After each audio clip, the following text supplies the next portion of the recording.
इस कार्यक्रम के पुण्यार्जक हैं श्री सुरेंद्र कुमार जैन, स्नेहलता जैन, सचिन जैन, मधुलिका जैन, प्रणव जैन पलवल, श्री विनोद कुमार जैन, मंजू जैन, अजय ऋतु जैन गुरुग्राम, श्री संजय जैन, निधि जैन, आयुष, अस्मिता, बनारसी दास स्टेट दिल्ली, श्री सुभाष नीलकमल जैन, सिद्धांत अक्षरा सिंघई, हर्ष सुनैना जैन, खनक अरुण्या सिंघई एवं समस्त जताराजी परिवार जबलपुर मध्य प्रदेश, राकेश जैन, मुकेश जैन, राजीव जैन, निहित, राहुल, अंबुज, अंकुर, शुभम, गौरी, प्रियांक, अरहान, अयांश, नक्श जैन, कृष्णानगर दिल्ली। शांति धारा के लिए संपर्क करें 9784857991। किसी भी राशि के लिए कोई आग्रह नहीं है। अति प्राचीन मनोरथपूर्ण मुनि सुव्रत नाथ अधीक्षक क्षेत्र हस्तेड़ा जयपुर से 65 किलोमीटर की दूरी पर सीकर रोड पर स्थित है। यहाँ 880 वर्ष प्राचीन विक्रम संवत 1209 1008 श्री मुनि सुव्रत नाथ भगवान की भव्य प्रतिमा विराजमान है। यह अधीक्षक क्षेत्र प्रवासी समाज द्वारा संचालित है।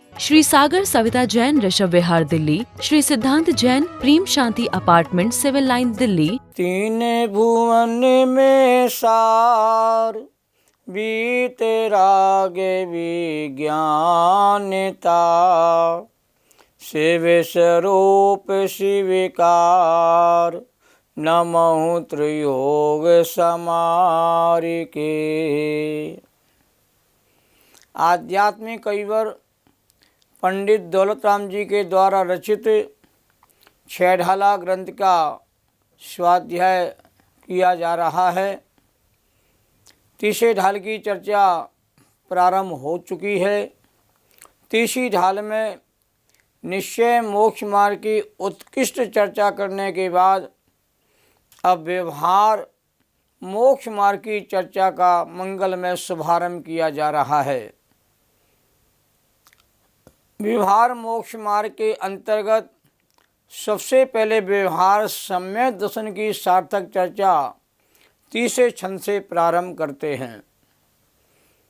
जैसे मोक्ष मार्ग दो नहीं है, मोक्ष मार्ग का निरूपण दो प्रकार से किया गया है, उसी प्रकार सम्यक दर्शन भी दो नहीं है, सम्यक दर्शन का कथन भी दो प्रकार से किया जाता है। निश्चय नय और व्यवहार नय की दृष्टि से सम्यक दर्शन के भेद प्रभेद की चर्चा छेढाला ग्रंथ में विस्तार से की गई है। सम्यक दर्शन के भेद प्रभेद बहुत दृष्टियों से आगम्य किए गए हैं, जिसकी चर्चा मैं यहाँ संक्षेप में करूँगा। पहले व्यवहार सम्यक दर्शन का स्वरूप छेढाला ग्रंथ के अनुसार समझने का हमें प्रयास करना है। छंद नंबर तीसरा प्रारंभ हो रहा है। बड़ा मार्मिक छंद है। जीवे अजीवे तत्तरुआस्त्रव बंदरु संबर जानो, निर्जर मोक्ष कहें तिनको, ज्यों का त्यों सर धानो। है सोई समेकित व्यवहारी, अविनिरोप बखानो, तिनको सुन सामान्य विशेष, दृढ़ प्रतीत और आनो। बहुत मार्मिक छंद है। इस छंद का सामान्य अर्थ सबसे पहले समझने का प्रयास किया जा रहा है। जिन माने जिनेन्द्र देव ने जीव, अजीव, आश्रव, बंध, स्तंभ, निजरा और मोक्ष ये 7 तत्व कहे हैं। तिनको माने उनका ज्यों का त्यों, जैसा का तैसा श्रद्धान करना, ये व्यवहार सम्यक दर्शन आगम में कहा है। अब इन 7 तत्वों का स्वरूप बखानो माने कहता हूँ, तिनको मानो 7 तत्वों को सामान्य रूप से, विशेष माने विशेष रूप से सुनकर, और माने मन में, दृढ़ माने अटल प्रतीति विश्वास, आनो माने करना चाहिए। सीधी सच्ची बात कही है कि जिन्हें भगवान ने जीव अजीव आस्तो बंध संवा निरा मोक्ष ऐसा तत्व मध्यम मार्ग रुचिवान जी के लिए बताए हैं। अब इन तत्वों का जैसा स्वरूप है वैसा स्वरूपी तत्वों का हमें जानना चाहिए और श्रद्धान में लेना चाहिए।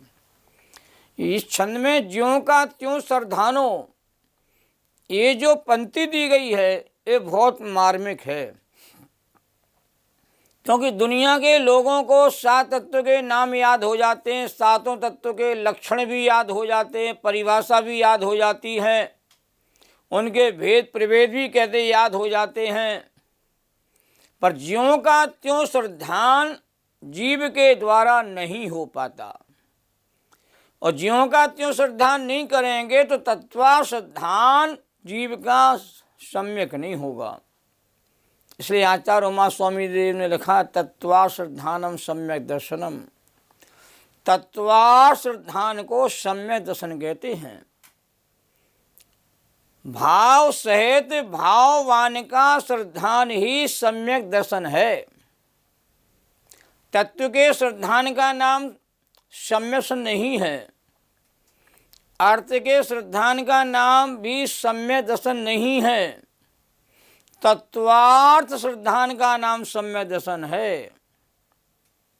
तत्व किसे कहते हैं, अर्थ किसे कहते हैं, तत्वार्थ किसे कहा जाता है, तत्वार्थ कितने होते हैं, ये बात भी समझना बहुत जरूरी है। एक होती वस्तु और एक होता वस्तु का स्वरूप। वस्तु को अर्थ और पदार्थ कहा जाता है, और हर पदार्थ का, हर वस्तु का, हर अर्थ का नियम से स्वरूप या स्वभाव होता ही है। बिना स्वभाव के, बिना स्वरूप के जगत में कोई वस्तु नहीं होती है। तो वस्तु के स्वभाव को तत्व कहते हैं और वस्तु को अर्थ कहा जाता है, और तत्व और प्लस अर्थ दोनों को मिला दिया जाता है तो तत्वार्थ हो जाता है। तो तत्व माने भाव, अर्थ माने भाववान, तो भाव सहित भाववान का श्रद्धान ही तत्वार्थ कहलाता है। तत्वार्थ श्रद्धान सम्यसन का मूल लक्षण है। अभी बात सारी समझ में आपको आई नहीं होगी, मुझे भी समझने में कई साल लग गए थे। नींबू एक वस्तु का नाम है। नींबू का तत्व है खट्टापन। चीनी एक वस्तु का नाम है और चीनी का तत्व है मिठास। नमक एक वस्तु का नाम है और नमक का तत्व है खारापन। लोक में जितने पदार्थ हैं, चाहे चेतन पदार्थ हों चाहे अचेतन पदार्थ हों, सभी पदार्थों का नियम से तत्व होता है, उनका स्वरूप और लक्षण होता है। और वस्तु की पहचान हमेशा उसके स्वभाव से, उसके स्वरूप से, उसके लक्षण से होती है। इसलिए हमें पदार्थ के साथ साथ पदार्थ के स्वभाव को भी पहचानना चाहिए। वस्तु को जानने से श्रद्धान सच्चा नहीं होगा, वस्तु के स्वभाव को सच्चा जानने से श्रद्धान सच्चा होगा। इसलिए तत्व श्रद्धान को बहुत महत्वपूर्ण स्थान दिया गया है। अब लोक में तत्व कितने होते हैं या तत्वार्थ कितने होते हैं? तो दो प्रकार के तत्वार्थ हैं, एक जीव तत्वार्थ और एक अजीव तत्वार्थ। संक्षेप में कहें, जीव और अजीव ये दो मूल तत्व होते हैं, और दो मूल तत्व के संयोग से, मेल से दो तत्व और उत्पन्न हो जाते हैं, आश्रो और बंध। और दो तत्व की भिन्नता से, जीव अजीव की भिन्नता के बोध होने पर दो तत्व और प्रकट हो जाते, संवर और निजरा। और जीव अजीव की सर्वता पृथकता हो जाने पर मोक्ष तत्व प्रकट हो जाता है। तो संक्षेप में दो ही तत्व हैं, जीव और अजीव। विस्तार से तत्व के आचार्यों ने अनंत और अनंतानंत भेद भी किए हैं। जीव ही अनंत हैं और अजीब पुद्गल तत्व जो हैं वो अनंतानंत हैं। तो अति विस्तार से देखा जाए तत्व के अनंतानंत भेद भी संभव हैं। अब मध्यम मार्ग में जब हम विचार करते हैं तो तत्व के मूल में 7 भेद हो जाते हैं। तत्वाश्रद्धान, कहीं कहीं हमारे आचार्यों ने तत्व के 9 भेद भी किए हैं। समय सार ग्रंथ में 9 तत्व गतत्वेपि एकत्वम न मुंचति, 9 तत्व में रहता हुआ जो एकत्व रूप को नहीं छोड़ता है उसकी प्रतीति करने से सम्यक होता है, बात कही गई है। जब पुण्य और पाप को 7 तत्व में शामिल कर देते हैं तो 9 कहते तत्व हो जाते हैं, उनको 9 पदार्थ भी कहा जाता है। अब छेढ़ाला ग्रंथ में 7 तत्व की मुख्यता से निरूपण किया गया है। तत्वाशुद्ध ग्रंथ में भी 7 तत्व की दृष्टि से निरूपण किया गया है। इन 7 तत्वों का जो स्वरूप है, जो लक्षण है, वो भी हमें समझना चाहिए।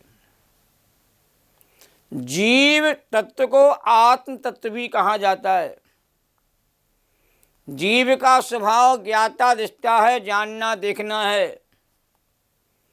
और जीव तत्व कहते हैं श्रद्धेय है, श्रद्धा करने योग्य है, ध्येय है, ध्यान करने योग्य है, उपादेय है, आश्रय करने की दृष्टि से शुद्धात्मा उपादेय है।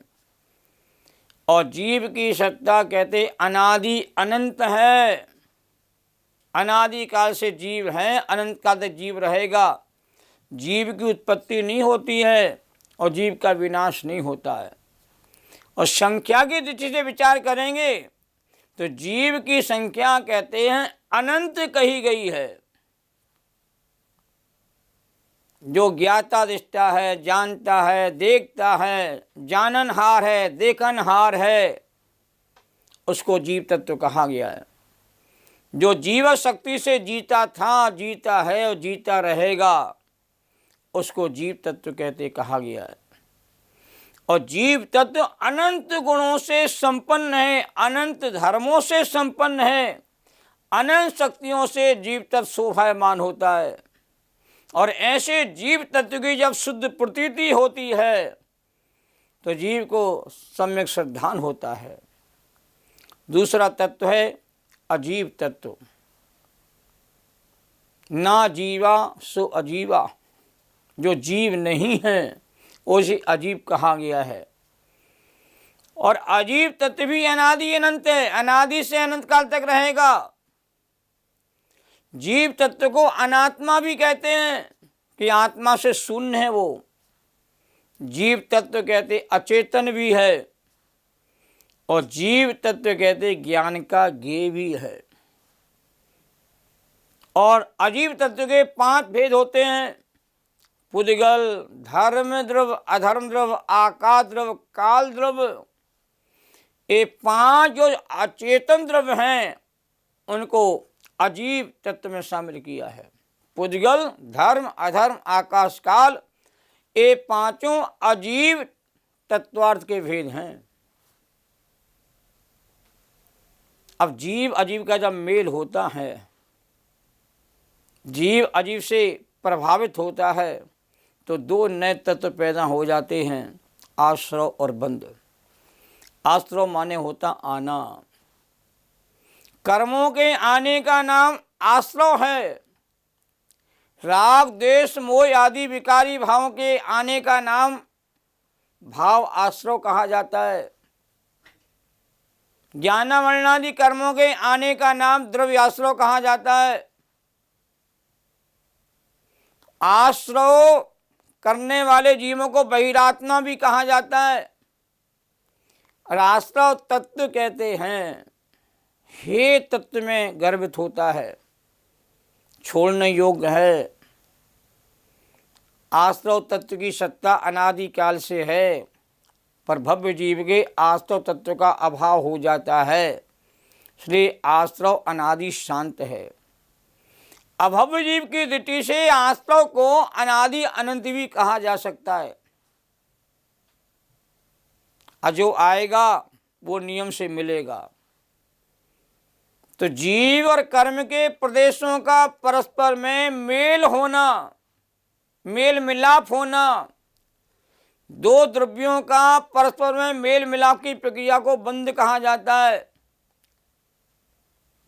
बंधन जीव के लिए दुख का कारण होता है। तो कर्म का आत्मा के साथ कहते एक क्षेत्र का जो संबंध मिलन की प्रक्रिया है वो बंध तत्व है। और बंध तत्व करने वाले भी ही जीव बहिरात्मा कहे जाते हैं। और बंध तत्व भी हे है, छोड़ने योग्य है। जब तक बंध है तब तक मोक्ष नहीं है। पांचवा तत्व संवर। संवर माने रोकना। जो कर्म आ रहे थे उन कर्मों को आने से रोक दिया। शुभाशुभ भावों को आने से रोकना ही संवर है। शुभाशुभ कर्मों का निरोध हो जाना ही संवर कहा जाता है। आस्तो निरोधा संवरा। आस्तों के निरोध को संवर कहते हैं। संवर करने वाले जीव अंतरात्मा कहलाते हैं। और संवर तत्व सादी और शांत है। अनादि से संवर नहीं है जीव को। जीव को संवर तत्व प्रकट करना होता है, मोक्ष के अंत हो जाता है और यह मोक्ष का साधन है। तो संवर को साधन तत्व कहा गया है। निजरा माने जो बंधे हुए कर्म थे उन कर्मों को झाड़ना, आत्मा से अलग करना। तो कर्मों के एक देश क्षय होने की प्रक्रिया को निजरा कहा जाता है। और निजरा करने वाले जीव अंतरात्मा कहलाते हैं। सकाम और अकाम निजरा के दो प्रकार के भेदों की चर्चा आगम में आती है। सकाम निजरा सादी शांत है और अकाम निजरा तो अज्ञानी के भी निरंतर होने से इसे अनादि ही कह सकते हैं। और जो मोक्ष तत्व है तो संपूर्ण कर्मों का क्षय हो जाना, अपूर्ण आत्मा के गुणों की अभिव्यक्ति हो जाना मोक्ष है। छुटकारा मिल जाना, कर्म बंधन से पूर्ण छुटकारा मिल जाना मोक्ष तत्व साध्य है। और यह सादी अनंत काल तक के लिए है। मोक्ष अनादि से नहीं, जीव को मोक्ष की प्राप्ति होती है इसलिए सादी और अनंत काल तक रहता है। और मोक्ष तत्व को परमात्मा कहा जाता है। इस प्रकार संक्षेप में हम सात तत्व की प्रक्रिया को समझना चाहें तो आत्मा, अनात्मा, बहिरात्मा, अंतरात्मा, परमात्मा, यही सात तत्व का यथार्थ बोध है। जब जीव अजीव से भिन्नता का अनुभव करेगा तो नियम से संवर निजरा तत्व का रूप प्रकट हो जाएगा। संवर निजरा ही मोक्ष के साधन कहे जाते हैं। और जीव अजीव से बिल्कुल सर्वथा भिन्न हो जाएगा। जड़ चेतन का पूर्ण वियोग यही मोक्ष तत्व है। मोक्ष तत्व ही हमारे जीवन का साध्य है। और आश्रव बंध ये दोनों तत्व जीव के लिए अहितकारी हैं, अमंगलकारी हैं, हे हैं, छोड़ने योग्य हैं। इनसे आत्मा सुखी नहीं होता है। इसलिए हे उपादेय की अवस्था को भी समझने की आवश्यकता हो जाती है। तो हे तत्व माने छोड़ने वाले तत्व, उपादेय माने ग्रहण करने वाले तत्व। ये सुंदर चर्चा कल हम आगे लेते रहेंगे। जैनम जयतु शासनम। सभी साधर्मी जनों को सादर जय जिनेन्द्र। सहजानंदेशो स्वरूपी अविनाशी में आत्मस्वरूप ज्ञानानंदे पूर्ण निराकुल सदा प्रकाशित चेतन रूप, सदा प्रकाशित चेतन रूप। द्वासांग जिनवाणी माता को नमन और वंदन।